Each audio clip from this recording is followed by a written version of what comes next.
శ్రీగురుభ్యో నమః. శ్రీ మహాగణాధిపతయే నమః. శ్రీ సరస్వతి నమః. భక్తులారా, వ్యాసప్రోక్త భాగవత మహాపురాణం యథాతథంగా చెప్పుకున్నాం. ఇందులో భాగంగా నిన్నటి వరకు మనం 12 స్కందాలు గల భాగవతంలో 2 స్కందాలు పూర్తి చేసి 3వ స్కందంలో 49 భాగాలు చెప్పుకున్నాం. ఈ రోజున 50వ భాగం చెప్పుకుందాం. చెప్పుకునే ముందు వ్యాస భగవాను ప్రార్థన చేసుకున్నాం. వ్యాసాయ విష్ణు రూపాయ వ్యాస రూపాయ విష్ణవే నమో వై బ్రహ్మనిదే వాసిష్ఠాయ నమో నమః. సమర్థ సద్గురు సాయినాథ్ మహారాజ్ కీ జై. హిరణ్యాక్షుడు తన శూలం సుదర్శన చక్రం ధాటికి తునిగిపోవటం చూసి రోషం ముంచుకొచ్చింది వాడికి. పిడికిలతో ఒక్క పోటు పొడిచాడు శ్రీహరిని. అప్పుడు ఆ వరాహ రూపంలో ఉన్న శ్రీహరిమూర్తి కలత చెందగా పూలదండ తాకిడికి ఐరావతం ఎలా చెలించదో అలా ఏమాత్రం చెలించల. ఎన్నో కోట్ల కొలది ఆ తర్వాత గొప్ప గొప్ప మాయలు ప్రయోగించాడు స్వామి మీద. భూమండలం అంతా కూడాను దుమ్ము దుమారంతో కటిక చీకటితో నిండిపోయింది. మేఘాలు ఆకాశం అంతా కమ్ముకున్నాయి. ఇక ఆకాశం నుంచి భయంకరమైన శిలలు కురుస్తున్నాయి, మలమూత్రాలు కురుస్తున్నాయి, కుళ్ళిన ఎముకలు కురుస్తున్నాయి. వాటి చేత దుర్గంధం అంతటా కూడా వ్యాపించింది. రక్తం కూడా కురుస్తున్నది. గొప్ప సంక్షోభం మొదలైంది. ఇంకా భూతాలు, పిశాచాలు, ఢాకిన్లు జుట్టు విరబోసుకొని దిశమలతో, కరకు కోరలతో, భయంకరాలైన దౌడలతో, ఎర్రటి కన్నులతో గుంపులు గుంపులుగా ఆకాశంలో నిలిచి తమ ఆయుధాలు చేతిలో పట్టుకొని జడిపిస్తూ పెద్ద పెద్ద కేకలు వేస్తూ యక్ష దైత్య చతురంగ బలాలతో కూడి కనిపించాయి. ఆ తర్వాత 3 పాదాలు గల ధర్మమే అనగా యజ్ఞస్వరూపుడైన వరాహమూర్తి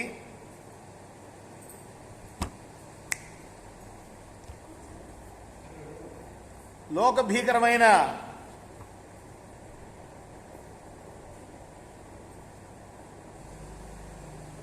మాయాజాలాన్ని, ఆ రాక్షసు ప్రయోగించిన మాయాజాలాన్ని ఎదుర్కొనడానికి మళ్ళీ ముందు స్వామి వరాహస్వామి చక్రం వేస్తే వాడు మళ్ళీ ఒక చక్రం, మాయాచక్రం ప్రయోగించాడు. ఆ తర్వాత మళ్ళీ స్వామి తన చక్రాన్ని, సుదర్శన చక్రాన్ని ప్రయోగించాడు.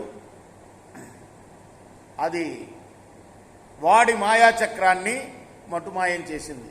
ఆ సమయంలో ఇంట్లో ఉండి తన భర్త అయిన కశ్యప ప్రజాపతి ముందే పలికిన పలుకులు తప్పవని భావిస్తున్న దితి, కశ్యప ప్రజాపతి భార్య దితి తన యొక్క పాలిండ్ల నుండి రక్తధారలు ప్రవహించడం చూసింది. హిరణ్యాక్షుడి యొక్క పతనాన్ని అవి సూచించాయి.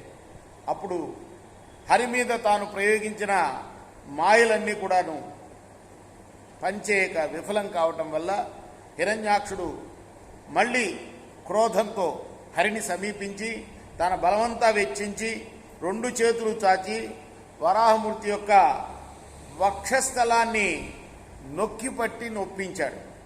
అప్పుడు ఆ వరాహమూర్తి రాక్షసుడి యొక్క పట్టు తప్పించుకొని పక్కకు తొలిగాడు. మళ్ళీ ఆ దైత్యుడు అంటే ఎవరు, హిరణ్యాక్షుడు, వృత్రాసురుణ్ణి దేవేంద్రుడు కొట్టి చంపిన విధంగా మరొకసారి వాణ్ణి, ఆ పట్టుకున్నవాణ్ణి, తనను పట్టుకున్నవాణ్ణి, ఆ రాక్షసుణ్ణి హరి, శ్రీహరి అంటే వరాహ రూపంలో ఉన్న శ్రీహరి తన అరచేతితో వాడి చెంప చెళ్ళుమనేటట్టుగా ఒక్క చరుపు చరిచాడు. ఆ దెబ్బకు గిరగిర తిరుగుతూ కింద పడిపోతూ మళ్ళీ లేచి ఆ తర్వాత వాడు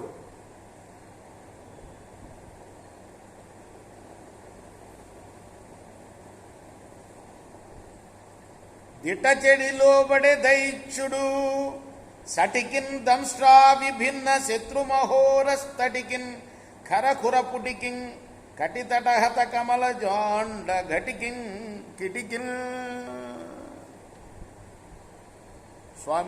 స్వామికి లొంగిపోయాడు వాడు.